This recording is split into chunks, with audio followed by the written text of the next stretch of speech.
This is Dr. G, and this is That Monday. Growing up, my father was really into two things: hip-hop, music, and fashion.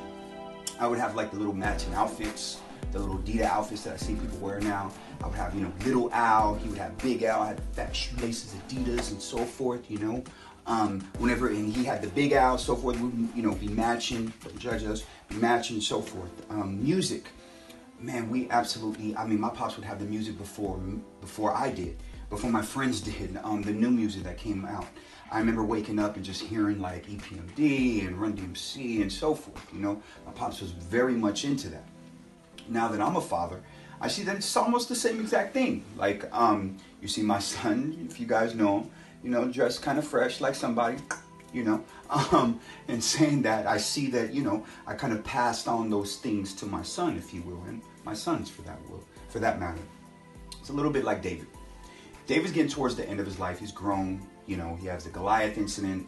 He has, the Bathsheba. He grown from that. He wins he wins wars and so forth. And he realizes that he has to pass something on, especially to the most important thing, to God himself. Because he realizes back in the day, whenever he was out in the fields and so forth, he had a deep relationship with God. And he wants to do something for God. He wants to pass something on to the next generation, if you will. So what ends up happening is he's like, hey, I want to build a house for God. Well, he goes to this prophet. Prophet Nathan is like, hey, sounds like a good idea. Tell you what, sleep on it, so forth. So they go home. God comes to Nathan in the middle of the night. Nathan comes to David the next day and is just like, look.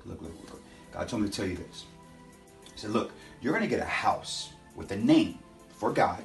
God's going to build a house for name that's going to have his name on it forever. He's going to have a throne that's going to last forever. And he's going to have a kingdom that lasts forever. These three things. So a name, a house with a name, a throne, and land forever. A kingdom forever. Does that make sense? So throne, kingdom, name. Those three things. So obviously we know that it doesn't happen with David because of what happens with him and so forth. But it happens with his son, Solomon. Now here's the thing. Solomon prefigures, it's kind of like a smaller way of looking at who this threefold promise gets carried out, and that's Jesus himself. So here's the thing. Whenever we were small and so forth, God kind of promises stuff to us. And God sends certain people in our own lives to kind of, remember these things. So here's the question. Who are some of those things?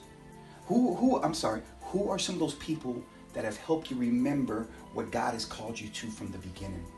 And do you have anybody that you listen to like that, especially like a spiritual director or anything along those lines? So during this time of Lent, as we close out and so forth, I want to challenge you to think about those things and hopefully put those things into practice. You guys have a blessed day.